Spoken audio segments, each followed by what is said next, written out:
Sur la lancée de l'exposé, l'excellent exposé de Pierre Jacquemont, je voudrais commencer par préciser que le Congo-Kinshasa n'est pas exclusivement un pays des Grands Lacs. Bien qu'il soit baigné par l'ensemble des lacs du Graben, depuis le lac Albert jusqu'au lac Moero, en passant par les lacs Édouard, Kivu et Tanganyika. Ce qui n'est pas le cas d'aucun autre pays de la région. Les Congolais préfèrent se réclamer de l'Afrique centrale, concept géographique plus englobant, puisque en plus des grands lacs, le pays est entouré de bien d'autres voisins. Pourtant, on pourra objecter que c'est le Zaïre de Mobutu qui avait en son temps été l'initiateur de la création en 1976 de la Communauté économique des pays des Grands Lacs, CEPGL, pour prôner l'intégration économique de l'ancienne Afrique belge. Mais cette initiative n'avait été prise qu'après la tentative avortée de créer une union des États d'Afrique centrale en 1968, une union qui avait l'ambition d'opérer le regroupement de l'ancienne AEF, Afrique équatoriale française, avec l'ancien Congo belge, Rwanda-Burundi. Le peu d'empressement du Congo à s'identifier comme membre de la région des Grands Lacs tient surtout à l'amalgame qui tend à l'impliquer dans le bourbier des conflits internes au Rwanda et ou au Burundi, et de là à le faire passer pour un acteur majeur de cet imbroglio. Donc de là, il n'y a eu qu'un pas, trop vite et trop facilement franchi. Pourtant, on l'oublie trop souvent, les Congolais constituent un peuple façonné par une grande diversité des cultures classiques du continent, telles qu'inventoriées par l'ethnologie coloniale. Cette diversité a été complétée par le concours de la main-d'œuvre recrutée par le pouvoir colonial depuis la période léopoldienne, provenant de toutes les Afriques, de l'Ouest, de l'Est, du Sud, en plus bien sûr des voisins immédiats, particulièrement angolais, congolais de Brazzaville, rhodésiens et bien entendu rwando-burundais. Les Congolais possèdent donc une longue tradition d'accueil et d'intégration des nouveaux venus, y compris des réfugiés de l'ère postcoloniale.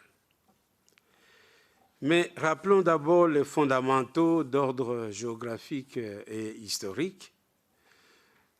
J'ai amené la carte du Congo actuel, complétant les cartes excellentes que nous avons vues. Le Kivu, le Congo dans ces 26 provinces actuelles. Le Kivu est effectivement la porte d'entrée congolaise dans l'univers des pays des Grands Lacs. Cette partie orientale de l'Afrique centrale est une région singulière par sa géographie, son histoire et l'aménagement de ses espaces. Je parle des Grands Lacs. Dans cette région, de la plus forte densité du continent, que certains géographes qualifient d'ailleurs de bombe démographique. On est, je crois, à 400 habitants au kilomètre carré au Rwanda. Le Kivu constitue la partie la moins peuplée. Mais paradoxalement, sur le territoire congolais, cette province, née en 1933, en détachement de la grande province orientale, et éclaté en 1984 en 3 provinces autonomes, le Nord Kivu, le Sud Kivu et le Maniema. Vous avez ça sur la carte. Donc, ces 3 provinces autonomes constituent la région la plus saturée sur le plan démographique au Congo. En 2010, la densité du Nord Kivu a été évaluée à 103 habitants au kilomètre carré. Ce sont des chiffres de Léon de Saint-Moulin. Celle du Sud Kivu à 79,2 contre seulement 6,5 au Bandundu, 5,2 en province orientale, 4,7 à l'Équateur et 3,4 au Katanga. Pourtant, si on peut avoir la carte suivante de la démographie, voilà. On voit très bien la partie de l'Est. Pourtant, depuis les temps anciens, il s'est toujours opéré de part et d'autre du Graben une sorte d'équilibrage démographique interne par un mouvement de déplacement des populations d'Est à l'Ouest. À la saturation d'origine historique s'ajouta dans la suite celle d'origine coloniale. Les Belges ayant reçu en mandat de la Société des Nations les anciennes colonies allemandes du Rwanda et du Burundi, les ont utilisées abondamment comme réservoir de la main-d'œuvre pour les plantations de caféiers et de théiers au Kivu et pour les travaux de mines au Katanga. De 1937 à 1945, le Comité national du Kivu, regroupement des colons installés dans cette région agro-pastorale, avait mis en place une politique de transplantation et de sédentarisation de ces immigrés pour les mettre à l'abri des famines périodiques enregistrées au Rwanda. D'où la création de la MIB, Mission d'immigration des Banyarwanda, alors que sur la même période, la réduction des espaces disponibles ne cessait de s'accentuer par la création du parc Albert en 1925, parc Virunga actuel, qui connut des extensions en 1929 et en 1935, avant d'être rejoint plus tard par un autre parc, celui de Kahuzi-Biega. Toutefois, jusqu'à la fin de la période coloniale, malgré les vagues migratoires signalées, un certain équilibre était respecté. En témoignent les péripéties de l'histoire de la colonisation. La Belgique, acculée à gérer les urgences d'une décolonisation accélérée, n'avait pas jugé utile d'aligner la question des immigrés rwando-burundais dans ses priorités. De plus, les rapports de bon voisinage qui prévalaient entre colonisés de l'ancienne Afrique belge justifièrent des concertations organisées la veille des indépendances entre les nationalistes congolais, rwandais et burundais. En 1959, en effet, des délégations rwandaises et burundaises participèrent aux différents congrès des partis unitaristes et nationalistes qu'organisa Patrice Emery Lumumba tant à Luluabu, Kananga actuel, qu'à Stanleyville, Kisangani. Et d'ailleurs, en marge de la table ronde politique de Bruxelles, Lumumba a rendu public un communiqué au contenu bien significatif. Je cite un extrait. Le MNC, le Mouvement national congolais, a pris connaissance du manifeste publié par les étudiants du Rwanda au Burundi et par lequel les habitants de ce territoire réclament l'accession de leur pays à l'indépendance à la même date que le Congo et surtout leur désir de voir le Congo et le Rwanda au Burundi former une fédération. Le MNC, après avoir pris contact avec les dirigeants politiques du Rwanda au Burundi, appuie de toutes ses forces la revendication légitime du peuple rwandais à disposer de lui-même. Le MNC assure tous les compatriotes rwandais de son total et fraternel appui. Donc, entente parfaite. Mais cette mutualisation des combats politiques n'a pu aboutir à une indépendance commune du Congo, Rwanda, Burundi.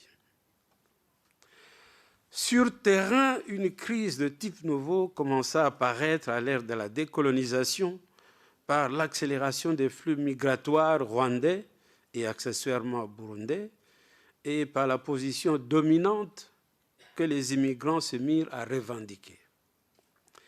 Au Rwanda, comme on le sait tous, le point de départ avait été les événements de la Toussaint 1959 qui avaient abouti à l'abolition de la féodalité et à l'élimination de la royauté.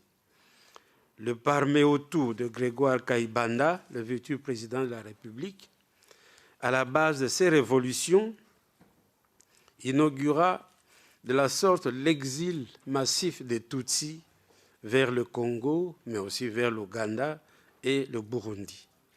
Les contre-attaques que ces derniers organisèrent en 1961, puis en 1963, mais qui échouèrent, ne réussirent qu'à accentuer ce mouvement d'exil vers le Congo, mais aussi vers les autres pays du voisinage.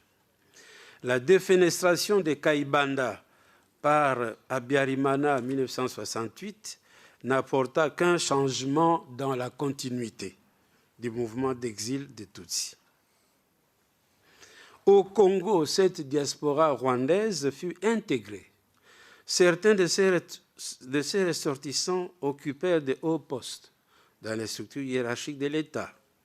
Tel fut le cas de Barthélemy Bisengimana, le tout-puissant directeur de cabinet de Mobutu, qui joua entre mai 69 et février 77 pratiquement le rôle de vice-président de la République. Il instaura un régime de faveur à l'égard des rwandophones. Non seulement il fit passer une loi accordant la nationalité zaïroise à tous les ressortissants rwandais qui habitaient le Congo depuis le 30 juin 60, mais il désigna plusieurs d'entre eux à la tête des entreprises d'État dans le cadre de la politique de zaïrianisation. Du coup, au nord Kivu, les territoires de Massissi et de Rutshuru changèrent de propriétaires, puisque les immigrés y étaient plus nombreux que les autochtones. Au sud Kivu, cette région congolaise accueillit une forte diaspora hutu provenant du Burundi, chassée par le régime du colonel Michombero, spécialement à la suite de la tentative du coup d'État avorté des Hutus de 1969, qui aboutit à des exécutions massives de cette catégorie de la population. Leur contre-attaque de 1972 pour venger les victimes de 69 par l'élimination sauvage des élites Tutsis tourna évidemment à de véritables carnages. À leur tour, ces Hutus réussirent à faire déclencher contre eux de véritables massacres. Ces exterminations réciproques de 69 et 72, inscrites dans la mémoire collective burundaise, firent des milliers de victimes et furent suivies naturellement de l'essaimage des réfugiés dans les pays limitrophes, notamment au Zaïre de Mobutu. L'histoire de la région connut un véritable tournant au début des années 90. À la fin de la guerre froide, un réajustement des politiques mondiales devint indispensable. De simples régions touristiques et agropastorales, le Kivu, n'est-ce pas, devint une région minière et d'intérêt stratégique. Et cette histoire connut une accélération brusque et brutale en avril 1994, à la suite du bombardement le 6 avril de l'avion du président du Rwanda, provoquant la mort des deux présidents du Rwanda et du Burundi, comme nous le savons. Le génocide qui fut déclenché engendra une guerre ouverte et la victoire du pouvoir FPR au mois de juillet par la prise de la capitale, Kigali, mais surtout celle pour nous de la ville frontalière de Gisenyi. Ce changement créa au Congo-Zaïre deux situations inattendues. La première, nombre de rwandophones congolais qui ne juraient pourtant que par leur congolité émigrèrent au Rwanda, occupant de hautes responsabilités dans les structures du pays. Cette situation finit par convaincre les Congolais sur la quasi-impossibilité d'intégration réelle des rwandophones au Congo, par leur sens de solidarité toujours agissante avec les autres rwandophones du Rwanda. Ensuite, ces réfugiés des années 60 furent remplacés par les réfugiés des années 90, dans des conditions que l'on connaît. Leur poursuite sur le territoire congolais pour être définitivement anéantie se réalisa sous le parapluie de la guerre de libération de Laurent Désiré Kabila. La guerre rwando-rwandaise s'est donc poursuivie dans les camps des réfugiés avant de s'étendre dans les forêts congolaises jusqu'à atteindre, il faut le dire, le Congo-Brazzaville. Après la brouille de la coalition victorieuse rwando-ougandaise avec leur partenaire congolais, Laurent-Désiré Kabila, devenu chef de l'État le 17 mai 1997, cette coalition attaqua les forces congolaises et initia des rébellions internes. Ce nouveau cycle de guerre et son cortège de rébellions provoqua donc une sorte de guerre généralisée, ce qu'on a appelé la guerre mondiale africaine, par l'intervention du Zimbabwe, de la Namibie, du Tchad et de l'Angola aux côtés des forces congolaises. Il s'agit ici, n'est-ce pas, d'une guerre qui a provoqué énormément de crimes, n'est-ce pas? Plusieurs massacres ont été opérés, notamment le massacre des militaires congolais désarmés à Kavumu, à Bukavu, l'organisation d'une opération aéroportée pour prendre à revers Kinshasa à partir du Bas-Congo, en procédant à la coupure d'électricité d'Inga alimentant la ville de Kinshasa et les usines du Bas-Congo, sans parler des catastrophes environnementales, sanitaires, comme la destruction de la faune du parc de Virunga, la multiplication des viols crapuleux et l'utilisation des corps féminins comme terrain de guerre. En plus, bien sûr, de l'inféodation de la gouvernance du Congo à les oligarchies rwandaises. Cette sorte de guerre de 30 ans qui déchire l'Est du Congo depuis un peu plus de 2 décennies sert en réalité d'alibi au pillage, comme ça a été démontré, au pillage des ressources naturelles du sol et du sous-sol, une partie du revenu de ce pillage servant à financer la guerre, si indispensable pour assurer le maintien de ces activités mafieuses. Ce cercle vicieux repose sur la tradition de faire du Congo, à cause de sa massivité, le bouc émissaire de tous les fléaux qui déchirent cette région. À titre d'illustration, évoquons ici 4 principales contre-vérités, n'est-ce pas, qui pèsent sur le Congo et ses habitants. Première contre-vérité, les Congolais seraient complices du génocide Hutu. Et plutôt, les Congolais seraient complices des génocidaires Hutus. Cette fausse affirmation a pour origine l'accueil de milliers de réfugiés de 1994, parmi lesquels, précise-t-on, il y avait aussi des miliciens interamouais, des troupes en débandade des FAR, Forces armées rwandaises, de Juvenal Habyarimana.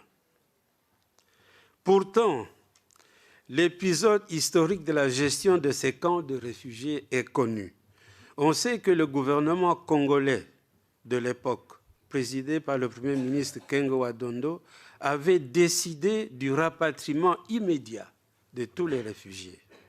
Mais c'est le HCR qui s'y opposa fermement et des pressions furent exercées auprès du maréchal Mobutu pour qu'il contraigne le gouvernement à ne pas mettre à exécution cette décision qui aurait empêché le débordement de ces hostilités sur le territoire congolais.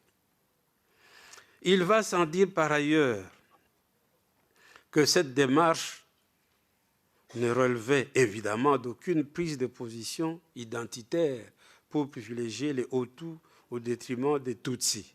Pour preuve, à la suite des événements de la Toussaint rwandaise en 1959, provoquant l'abolition de la royauté au Rwanda, ce furent les Tutsis rwandais qui furent accueillis massivement au Congo. Ils étaient entre 50 et 60 000, selon le HCR, à déferler du Rwanda au Congo entre les années 59 et 61. Déjà en 1972, les estimations du HCR n'étaient plus que de 23 réfugiés, la plupart d'entre eux s'étant fait enregistrer dans la suite comme des nationaux congolais.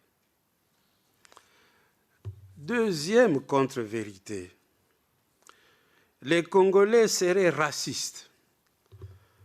raison pour laquelle ils rejettent les Banyamulenge parce qu'ils sont des Tutsis.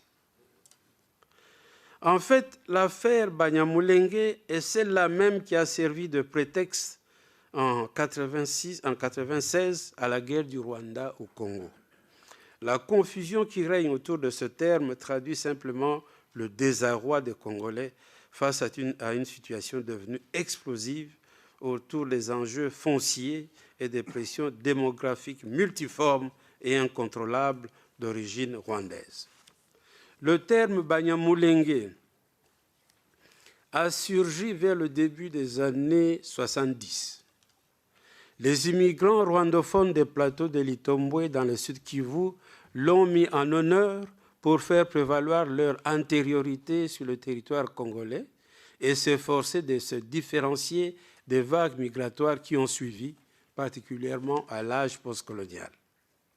Les enquêtes menées par l'historienne américaine Katarika Newberry avaient confirmé effectivement l'arrivée d'un groupe de Banyarwanda venus s'installer dans cette région pour se mettre à l'abri des violences du règne des rois Bugiri.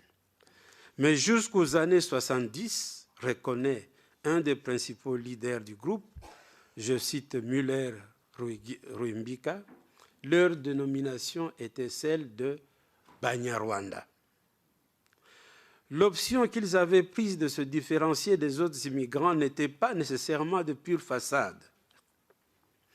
L'on a vu par exemple un officier de cette contrée, le commandant Masunzu, qui en un premier temps avait combattu dans les rangs du FPR, puis dans ceux de l'AFDEL et du RCD Goma, faire volte-face en un second temps pour s'opposer à l'emprise du Rwanda et à la présence envahissante de ses troupes au Congo.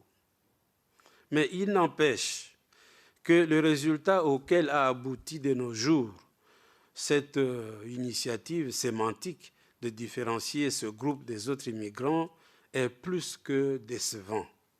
Au lieu de désigner aujourd'hui exclusivement les habitants de l'Itombwe au Sud Kivu, ce terme s'est généralisé pour désigner tous les rwandophones se trouvant sur le territoire congolais, y compris ceux du Nord Kivu. Banyamulenge de nos jours ne serait plus qu'une manière de désigner les Rwandais résidant au Congo. La confusion était donc inévitable puisque les immigrés plus récents n'ont jamais osé s'afficher eux aussi comme étrangers, car se déclarer réfugiés rwandais et solliciter une hypothétique naturalisation comme l'exige la loi, c'était justement faire aveu de ses origines externes et se priver d'un certain nombre de privilèges, notamment ceux de faire la politique. Or, c'est précisément pour des raisons de compétition politique et foncière que la vie au Kivu est de plus en plus à l'étroit.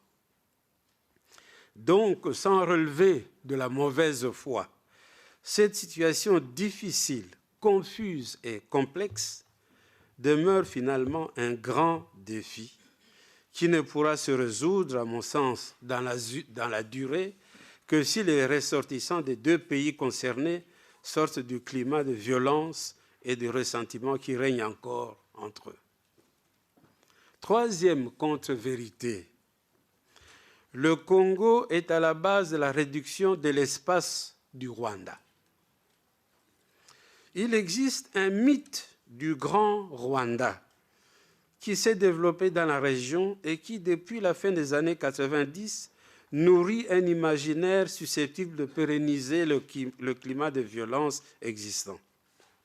À partir de la manipulation des mythes anciens, on prétend qu'il aurait existé naguère un grand Rwanda qui englobait les espaces actuels du nord et du sud Kivu, et que ce grand Rwanda aurait été combattu puis réduit à des portions congrues lors des conquêtes coloniales.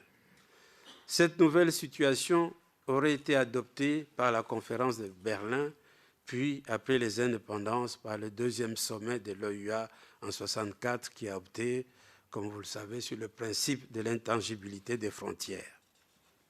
On comprend alors que cette soi-disant reconstitution du passé puisse alimenter des velléités hégémoniques du présent en vue de l'accaparement éventuel d'une partie des terres congolaises. Le propos du 10 octobre 1996 à Tchangungu du président Pasteur Bizimungu a eu le mérite de révéler, carte géographique à l'appui, l'ampleur de cet imaginaire et la portée exacte de cette ambition. Je cite un extrait, il avait dit « Je voudrais dire aux Banyamulenge qu'ils doivent faire la leçon à ceux-là qui les pourchassent et leur apprendre le savoir-vivre. Ce sont eux, les Banyamulenge, qui devraient donner un ultimatum de s'en aller à ces lucifères qui veulent les exterminer dans leur pays. Je voudrais dire à tous les Rwandais éparpillés, ici et là à l'étranger, qu'avant l'arrivée des Blancs, le Rwanda avait à peu près 600 ans d'existence. Il s'étendait des lacs Rueru et Chihoa, franchissant la chaîne des volcans jusqu'au lac Rukanzige, lac Édouard actuel. Il s'étendait aussi de la Rusumo jusqu'aux frontières de Burundi et nous vivions en bonne intelligence avec les Baoundés. Même la région appelée Bishugi, considérée aujourd'hui comme berceau de Banyamulenge, tous les habitants de ces contrées étaient des Rwandais. Si nos combattants sont actuellement au Zaïre, ils y sont donc chez eux. Point, donc fin de citation. Même si ce discours ne s'énonce plus aussi ouvertement, il convient de fixer les idées sur les questions soulevées. Sur l'étendue du royaume ancien, des historiens de métier s'accordent à affirmer exactement le contraire. À l'arrivée des premiers Blancs, ce royaume du Rwanda n'avait pas encore atteint les dimensions qui étaient les siennes à l'ère coloniale. Au XIXe siècle, il n'occupait que sa région centrale, mais était en voie de conquérir la partie septentrionale du pays qui était encore gouvernée par des roitelets Hutus indépendants de la cour du Mwami. De plus, ce royaume du Rwanda serait de création bien plus récente qu'on ne l'a pensé. Sa fondation, d'après Vansina, ne daterait que du milieu ou de la fin du XVIIe siècle. De même, en ce qui concerne la frontière rwando-congolaise, si on peut passer la carte suivante, la situation ne souffre d'aucune ambiguïté. S'il faut revenir à la première carte de la région du 1er août 1885, c'est le Congo qui a des terres à récupérer au Rwanda et non le contraire. Car sur cette carte initiale, si vous pouvez bien regarder ce coin-là, sur cette carte initiale, la partie occidentale du Rwanda était congolaise. C'est l'expédition du comte allemand von Gotzen faisant la découverte du lac Kivu en 1884 qui permit la réouverture des négociations qui aboutirent à la signature de la convention du 11 août 1910 avec l'Allemagne, fixant la frontière actuelle avec le Rwanda et le Burundi. Par cette convention, qui adopta un nouveau tracé allant du mont Sabinyo au Tanganyika, le Congo perdit une partie de ses terres au profit du Rwanda-Burundi.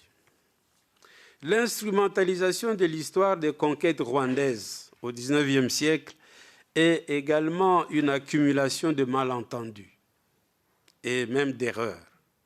L'allusion concerne toujours le règne de Kigeri IV Rwabugili, un roi, le roi qui était en place entre 1867 et 1895.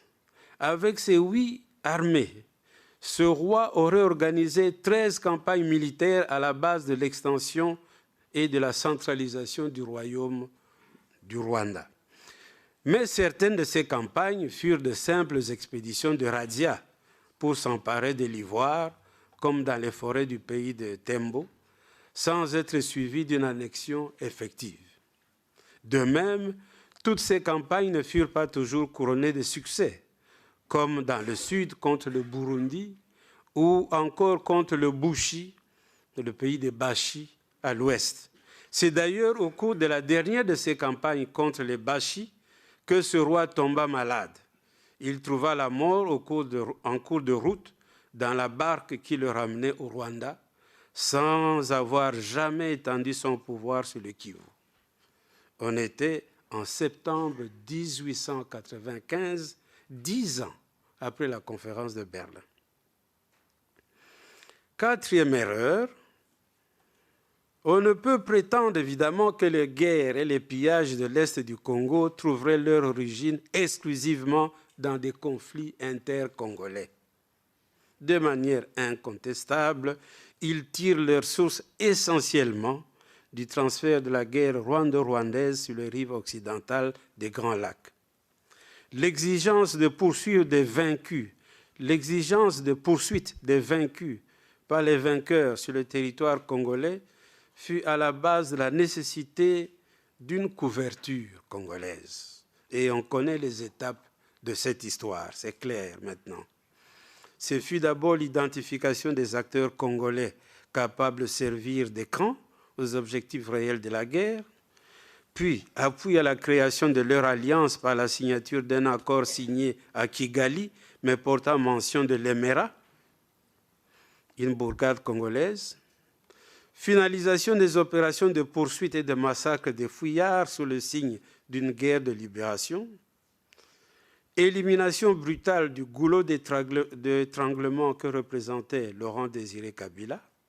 Ensuite, malgré un accord global et inclusif des forces politiques congolaises obtenu à l'arraché en Afrique du Sud, à l'issue d'une conférence intercongolaise, le laxisme ou la complicité du nouveau leadership politique congolais rendit possible la multiplicité de milices, l'organisation de nouvelles rébellions à partir des dissidences militaires des pseudo-congolais comme le CNDP, Congrès national pour la défense du peuple de Laurent Kunda-Batware, ou le M23, mouvement du 23 avril de Makenga Sultani. Et tout cela avant le curieux surgissement des prétendus islamistes dans l'Ituri qui s'illustrent par des massacres quasi quotidiens de la population. Ainsi, au tournant du troisième millénaire, le Congo a vécu et vit une des périodes les plus sombres de son histoire, exactement comme au temps du régime de Léopold II, au tournant du deuxième millénaire.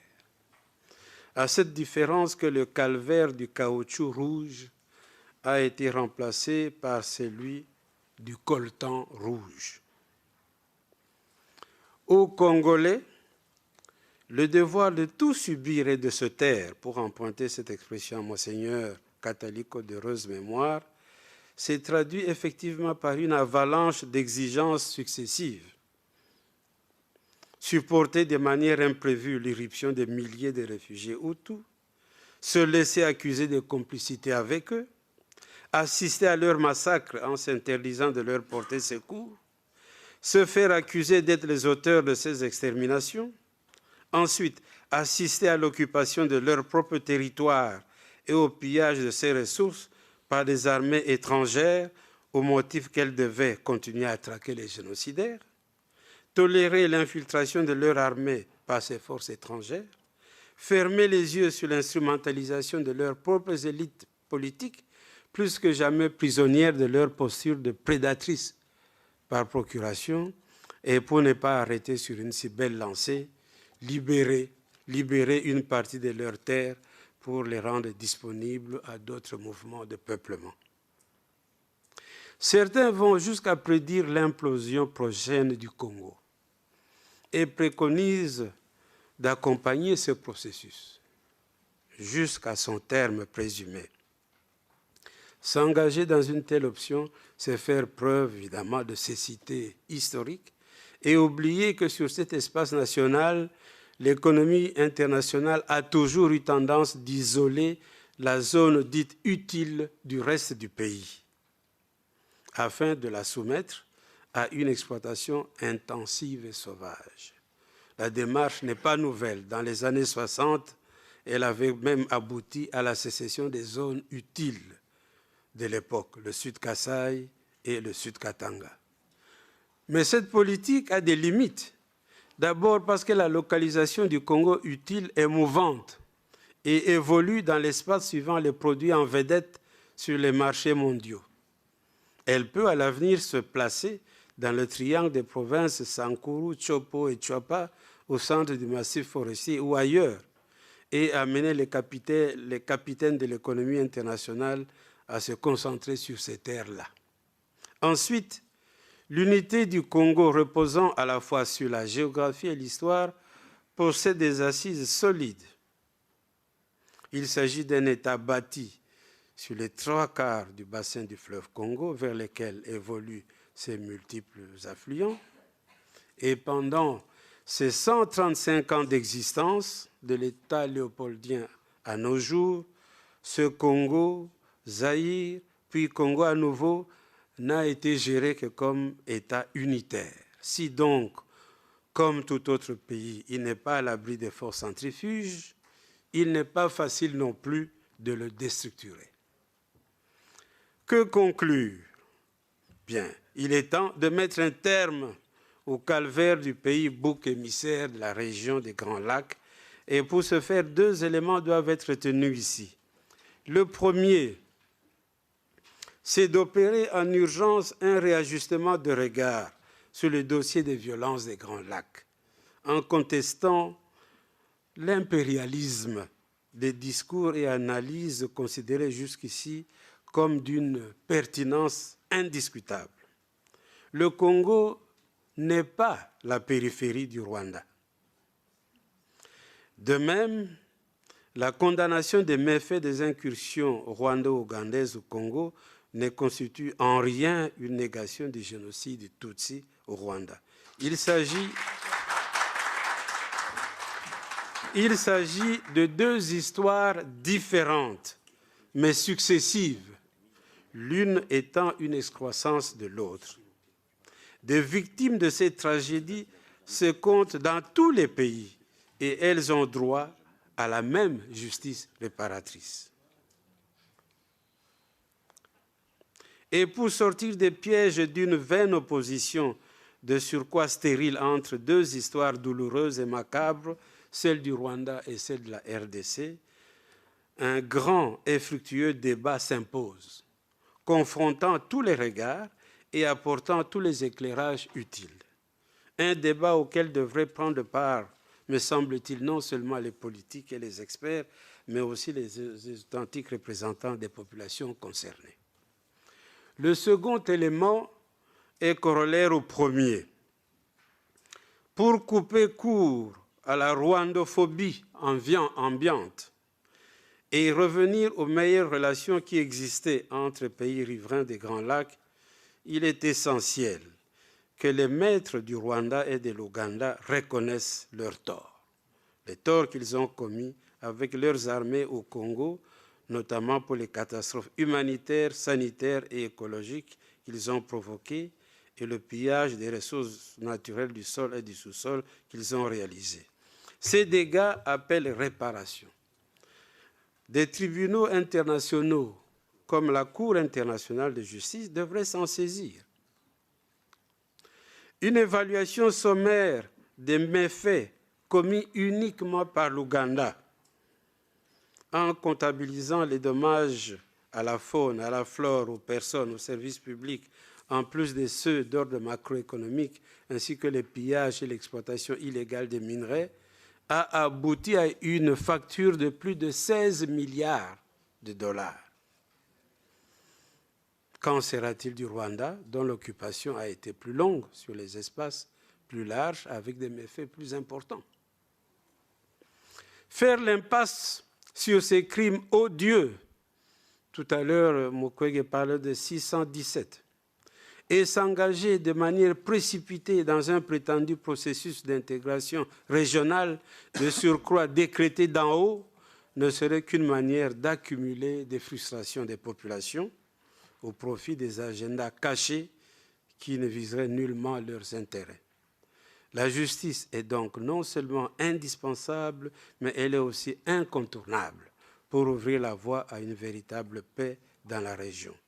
C'est dans un tel contexte que pourrait être inventé dans la région des Grands Lacs un nouveau vécu régional sans mettre pour autant en cause les frontières qui existent.